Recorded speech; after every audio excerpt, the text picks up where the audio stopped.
அடிமேல் அடி, இடிமேல் இடி. ஸ்டாலினுக்கு இனி தொட்டதெல்லாம் தோல்விதான். 4 ஆண்டு காலம் மக்களை சோதித்த ஸ்டாலினுக்கு இப்போது சோதனை காலம். கால் வைத்த இடமெல்லாம் கண்ணிவெடியாக இருக்கிறது.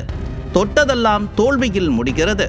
2026 படுதோல்வியடைய போகும் ஸ்டாலினுக்கு இதெல்லாம் ரிகர்சல் என கிண்டலடிக்கிறார்கள் பொதுமக்கள். அட, விஷயம் என்னன்னு சொல்லப்பா என கேட்கிறீர்களா? சொல்கிறேன், காது கொடுத்து கேளுங்க. சென்னை உயர்நீதிமன்றம் அரசு திட்டங்களில் ஸ்டாலின் பெயரை வைக்கக்கூடாது என சொல்லி விளம்பர வெறியரின் விளம்பர ஆசைக்கு வெடி வைத்துள்ளது.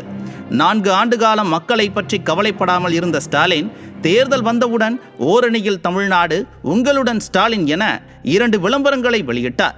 ஒன்று கட்சியில் ஆள் சேர்க்கும் முயற்சி, மற்றொன்று அரசு திட்டம். அரசு திட்டத்தில் ஸ்டாலின் பெயர் எதற்கு?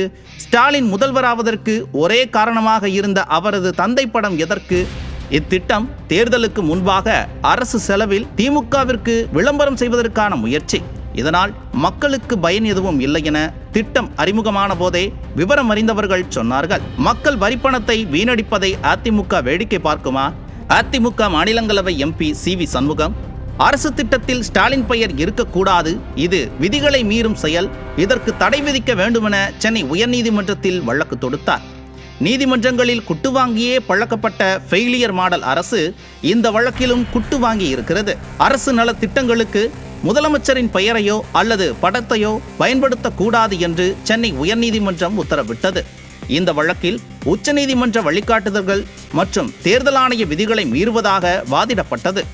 இதற்கு எதிராக அரசு தரப்பு இன்று மதியம் அவசர வழக்காக முறையீடு செய்து நாளை செயல்பட உள்ள அரசு திட்டங்களுக்கு விலக்கு அளிக்க வேண்டும் என வாதாடியது. ஆனால் தலைமை நீதிபதி இந்த அவசர மனுவை ஏற்க மறுத்து விரிவான மனு தாக்கல் செய்யுமாறு அரசுக்கு உத்தரவிட்டார். மேலும் அவசர வழக்காக விசாரிக்க முடியாது எனவும், மனு தாக்கல் செய்தால் அடுத்த வாரம் விசாரணைக்கு எடுத்துக்கொள்ளலாம் எனவும் தெரிவித்தார்.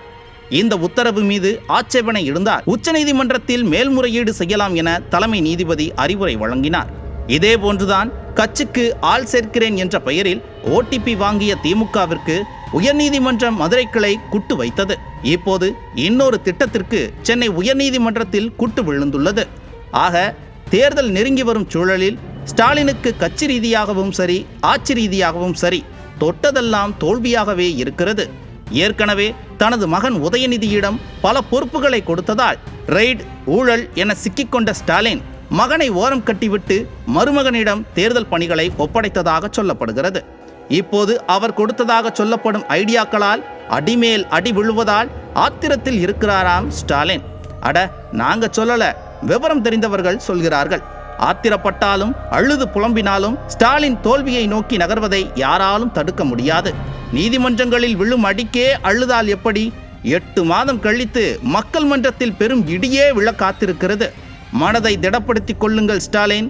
அட, இதுவும் நாங்க சொல்லல சார், உங்களுக்கு தோல்வியை பரிசளிக்க காத்திருக்கும் மக்கள் சொல்கிறார்கள்.